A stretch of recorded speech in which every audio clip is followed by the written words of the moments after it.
Watch this.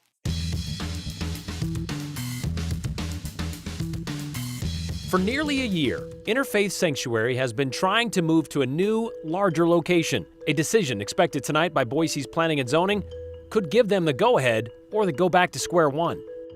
You've likely seen it at the register or in your online cart, which means you've felt it in your financial statements. Prices have gone up for sure, but now we're seeing supply chain surcharges? Rodeo season in Idaho doesn't usually start till the spring, unless the cows get a little restless in winter and opt to take their So Idaho show on the road.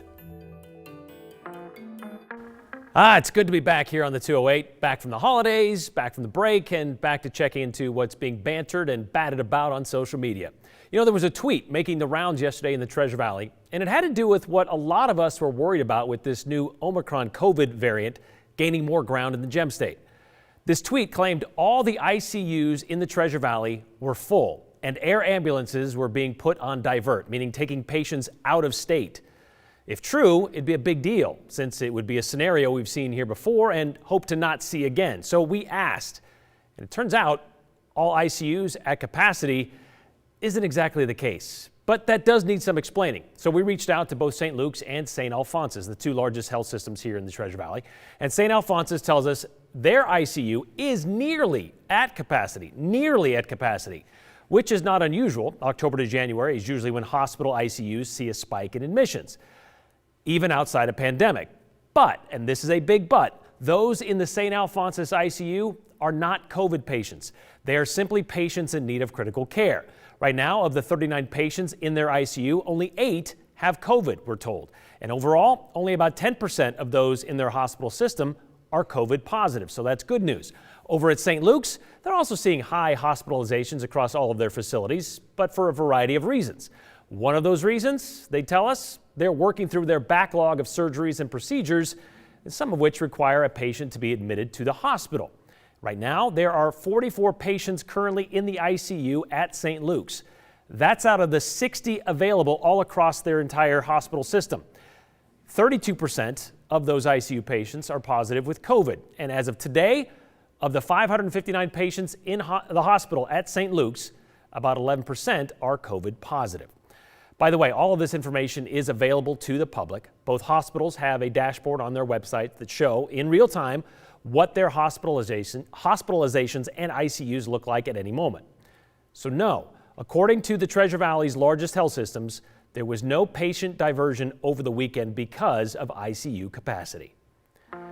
Another topic a lot of people had a lot to say about, the potential relocation of Interfaith Sanctuary from River Street in downtown Boise to a much bigger building on West State Street. Hard to believe, but it's been nearly a year since that idea was first floated by the director of the homeless shelter. Since then, it's been a war of words between Interfaith supporters and community members and neighbors surrounding the proposed location. That location would be able to house more people, stay open about 24 hours a day, and they would offer services to help shelter residents get into permanent housing. But to this day, there's still heated opposition to this new proposed shelter. Katya Stepovic has been there since that announcement, following this story, I should say. And it seems like this battle is kind of like never ending, Katya. Let's talk about what's been going on up to this point, where it sounds like finally, maybe people will get an answer tonight. Is that possible? Well, we'll just have to wait and see. That is the big hope. And honestly, it's hard to say what the outcome is because, like you said, there's a heated debate on both sides. And now it's simply in the hands of the Planning and Zoning Commission. But let's take a look at how this entire process went from start to, well, maybe finish today. On January 27, 2021, Interfaith held their very first meeting with the Veterans Park Neighborhood Association, which didn't go as planned because neighbors say there's got to be a better location for the shelter away from neighborhoods. In March, Interfaith held a walkthrough to show neighbors their vision. That led to protests, traffic jams, which stretched into April. Neighbors fearing the shelter's move would eventually lead to more problems with drug and safety concerns in the area. And at the end of April, Interfaith submitted their application to the city of Boise for a conditional use permit in order to operate as a shelter at the new location. But in June, Mayor McLean asked them to put a pause on the application in hopes of solving the controversy over the new move. Interfaith agreed to pause the application process, and the Shelter Better Task Force was created in July by the mayor for people on opposite ends to come together and find the perfect location for a new shelter. The group met for 10 weeks, and after a several-month pause, there was no agreement on a new location, and the shelter submitted its conditional use permit to the city once again in October. Starting in November, City of Boise Planning and Zoning Commission held some very long meetings to hear over 400 people give public testimony, leaving them no time to even make a decision as a board. At the last meeting on December 13th, the commission decided to postpone any decision-making once again until tonight at 6 p.m. All right, and tonight there will be no public testimony taken. Planning and zoning will likely make a decision, at least we hope. Now, if they approve the conditional use permit, opponents have 10 days to file an appeal. If they deny the conditional use permit, opponents can also file an appeal to that. And any appeal will be taken up by the Boise City Council, Brian, so we'll just have to wait and see. And it could be a little bit longer of a wait because according to city code, that appeal hearing doesn't have to happen before 28 days after that appeal is filed. So if there is an appeal, well, depending on how these dominoes fall, but if they go with it, there's an appeal either direction, it could still be another month before we find out another decision. All right, thank you very much, Katya. The ongoing pandemic has helped deepen an ongoing problem in our country, supply chain holdups, and it's impacted everything from business owners to customers, sometimes both at the same time. Maybe you got your first taste of it over the holidays, a gift or two you ordered online, didn't get here in time, so maybe you went to an actual store instead thinking you could just skip the supply chain middleman. I mean, if they have it on the shelf, then there really is no supply chain problem right there, right? Well, maybe you spent a little more than you were expecting at that store. Well, at least one viewer did when she shopped at Sherwin-Williams and then checked her receipt. Lauren Scott wrote us, I recently noticed a 4% supply chain charge, on my Sherwin-Williams receipt. I was wondering if there were a lot of other businesses doing this to essentially hide their increase in prices. Not really hidden, though, if it's right there in front of you on the receipt, but I get your point. I mean, we've heard of businesses passing the cost on to the customer, but to be so blatant about it and put it right there, I said on paperwork, right? Andrew Bartline joins us now. Andrew, you've been looking into this for today. These supply chain charges, they aren't new. I mean, Sherwin-Williams has been doing this since at least September. That's been documented. We've seen that. But are they popping up elsewhere around the Treasure Valley? Well, Sherwin-Williams, of course, the first one you mentioned. We know they've been doing this for a while. We have a sister station in Tampa, Florida, who has been reporting on this and doing a pretty good job. They found out FedEx has a fuel surcharge. So hypothetically here in the Treasure Valley, if you want to ship something through FedEx, or I should say truck it, you're going to have a charge for that gas cost. Now, if you're a motorcycle guy, I don't know if you've checked out Harley-Davidson, but they've imposed a surcharge in the U.S. too, as they expect these supply chain problems to continue well into 2022. So looking specifically at the surcharge, we weren't really able to find local businesses right here in Idaho going that route today, where instead of putting it on the total cost of the item, there's that fee when you try to check out. 4% is what we saw with Sherwin-Williams. That supply chain problem for businesses and absorbing those losses isn't easy, so it does make sense to have those costs fall on the consumer, the customer. But Lauren's most upset with how the cost was pushed onto her. She did a little research because of it, and she feels that it's not very transparent. The LA Times reporter, he was saying, some of the people that he talked to were saying it's their way of, basically hiding inflation, so to speak, to where, you're going to get to Sherwin-Williams, have your bucket of paint mixed up, be ready to check out, and then you're not going to turn around and leave when your bucket of paint's waiting there. So it's a lot harder to say no after the fact. So Brian, here's the tough part where I kind of expose myself. We had a difficult time finding local businesses in the Treasure Valley having maybe this surcharge. We know that prices have been increasing. That's been well documented. Yeah. The consumer price index certainly playing a role in that. So at this point, we're kind of asking the viewers if there's anything you guys have noticed to point us in the right direction, because this is something that's happening everywhere and it's not easy to spot exactly. We've looked around today, so kind of asking for that help. And I may have been a little premature with Lauren. I understand, mixing paint is different. That surcharge, you don't know about it until you get the receipt. I get what you're saying. I'm not saying that part is hidden, but not given or made aware to you until you actually go to the register. Your paint is mixed. Yes, that's a certain situation that is kind of hard to avoid, and I get that. But yeah, if there are any other businesses that you have, if you have a receipt that shows there was a surcharge of some sort that was dedicated or at least caused by supply chain issues, we want to know about it. We want to hear what's going on out there to see if this is something that is spreading out across the Treasure Valley or even the rest of Idaho. Yeah, maybe it's a generational thing, but I don't even really take my receipt, so I might have to change that. There is a lot of that. I always just tell them to throw it away. That's true. That question you have on paper or plastic, that was my generation, your generation, our next generation. Would you like a receipt? No, thanks. So yeah, make sure you double check that. Exactly. All right, thank you very much, Andrew.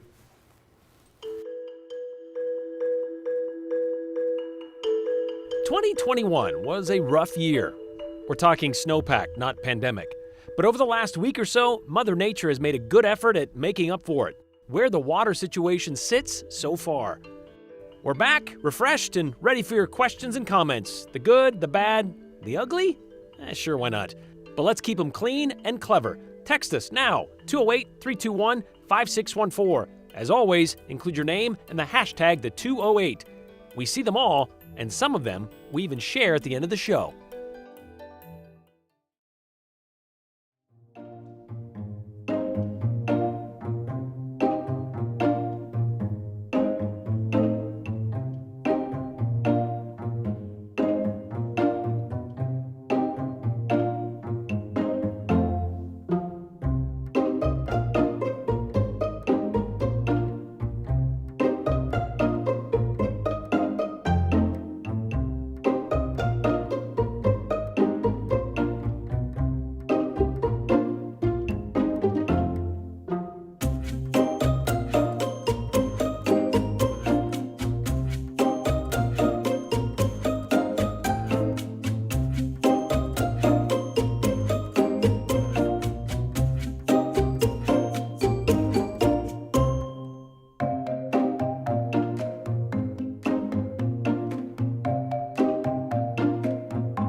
Sad. It's really sad. It's devastating is what it really is. So, running a dairy operation for 30 years now, this is sad. That was back in June, a little more than 6 months ago, when we spoke with those two farmers in Lincoln County. They were lamenting the earlier than ever shutoff of water from the Magic Valley Reservoir by the Big Wood River Canal Company. Usually farmers in that area would have access to irrigation water through September. This past season, it lasted only until early June because of the early runoff from the mountains and the very dry spring that followed. And that meant the growing season in that area of Idaho was the shortest in their recorded history, shortest in 70 years. Idaho was hit hard by the drought this past year, no doubt about that. And it only got worse through the fall. But with the recent storms, with December logging a lot of snow across southern Idaho, 15 inches just in Boise, things might be looking a little bit better for the upcoming spring. Fingers crossed. As bad as things looked for drought conditions in Idaho back in September, or back in June, I should say, this is what things look like back at the end of September. This is the end of the water year. It starts October 1st. The Magic Reservoir in southern Blaine County and right in the middle of that dark red circle there, which is exceptional drought category, along with Custer and Lemhi counties that go up into Montana there.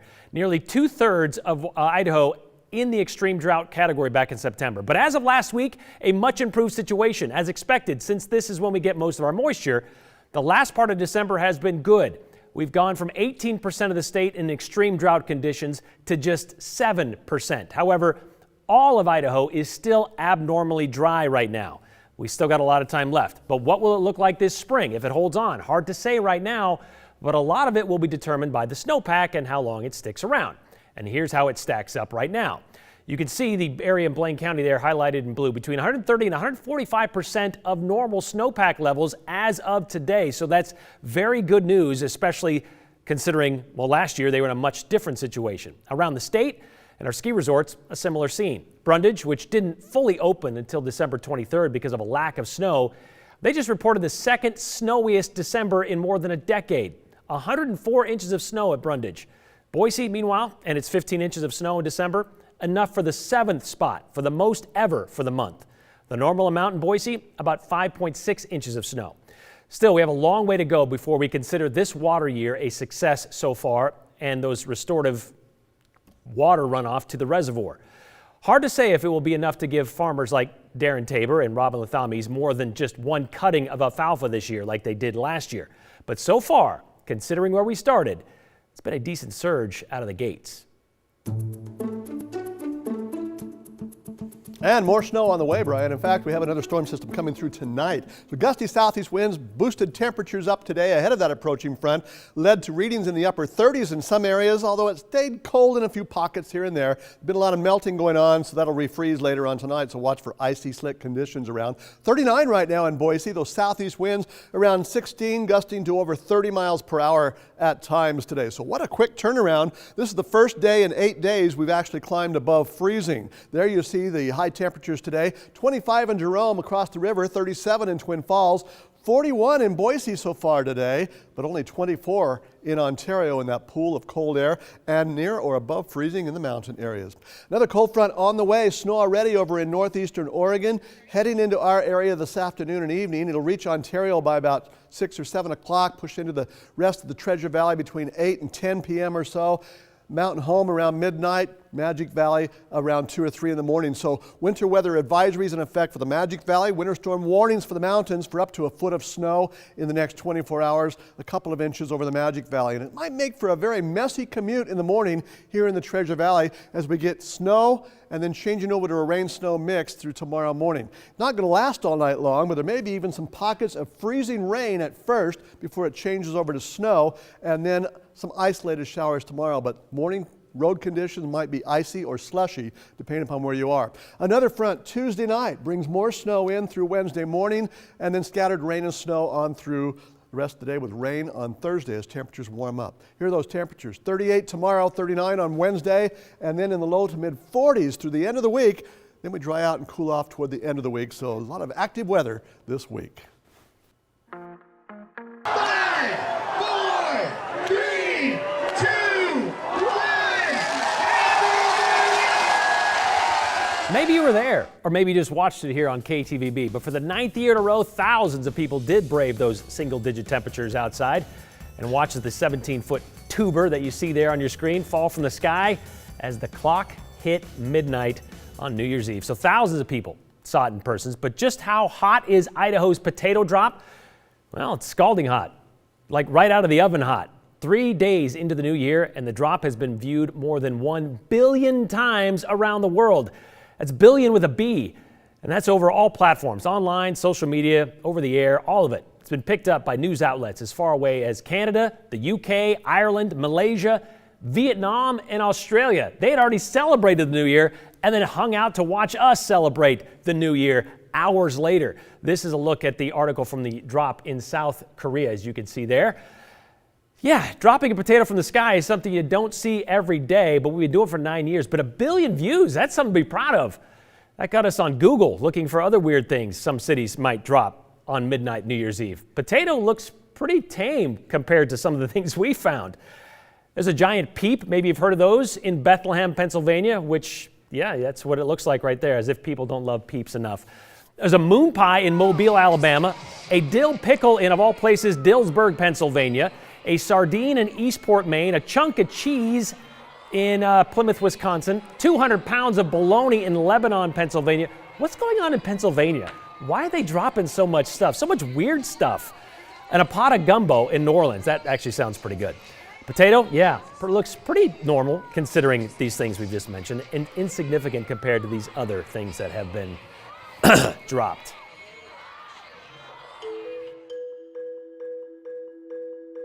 But definitely a show, I think, for everyone on the interstate that was driving through that area yesterday.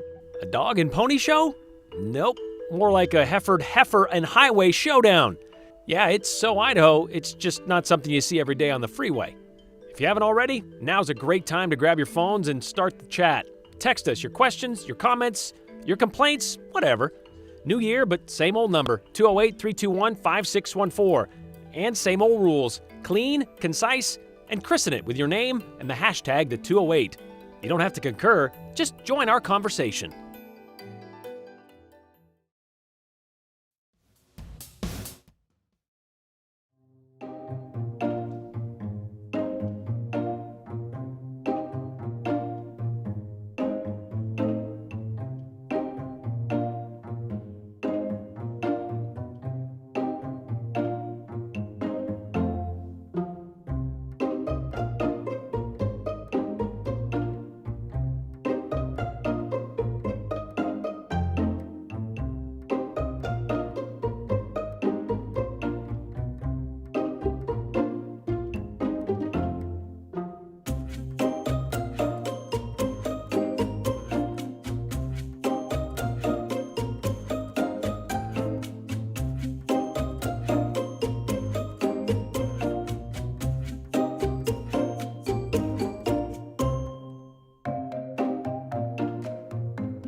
All right, driving on the interstate through the Caldwell area, you're probably used to traffic slowdowns with all the construction going on through there. But on Sunday, there was a slowdown near the U-Stick overpass they're replacing. There was a speed trap in a construction zone, but for reasons not related to construction. For reasons that are, of course, so Idaho. It involves a couple of cows and a couple of cowboys, all four in the wrong place, but with one Sand Hollow woman who happened to be passing by at the right time. Adjust her a little bit. Amanda Chapman See if I can flip the camera. has a 9-month-old. There she is. There she is. So this is the reason you always have a phone ready. Oh, yeah. With a camera. Yep. And on Sunday, Yep. That's a cow. And he's pissed. Amanda was once again ready with a camera. Cowboys. That's the beast behind the construction equipment. Angry cow. Taking off. On the freeway. The cow didn't quite hot hoof it out of there just yet. And a bemused cow. Amanda says she and her husband Ashton were heading to Nampa. We were actually going on a date. We were just going to Outback and then a movie. Except the movie came first, and the steakhouse nearly came to them. That's actually what drew my husband's attention. The Cowboys are what caught their eye. He's like, is there somebody out there on a horse? There's two somebodies out there on a horse. What is happening? And then we saw the cow. Yep, that's a cow. And he's pissed.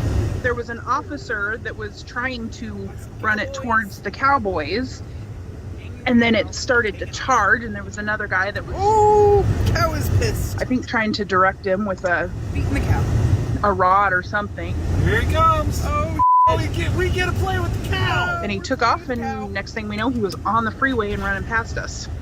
Yeah, the only game the cow wanted to play was keep away. I think ended up being out there for approximately 2 hours. Until at last, lassoed. We really appreciate those two coming out with their horses because there was no way we would have got her in without their help. And Amanda had the closest run-in with a cow ever. I mean, I grew up in Idaho, so they're everywhere, but...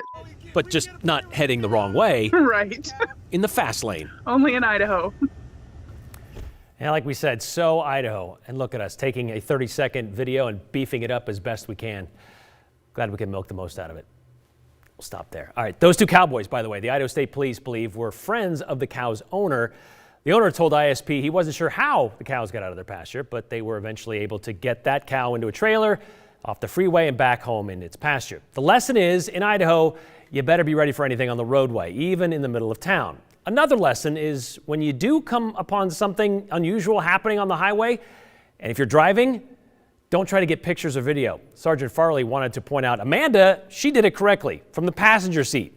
He says they saw far too many drivers trying to drive and capture that moment at the same time, which is illegal in Idaho.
All right, a couple of comments on the supply chain surcharges we've seen today. Trickle-down economics in reverse, says Karen. What costs me more will cost you more. That's how she puts it, and that's well put.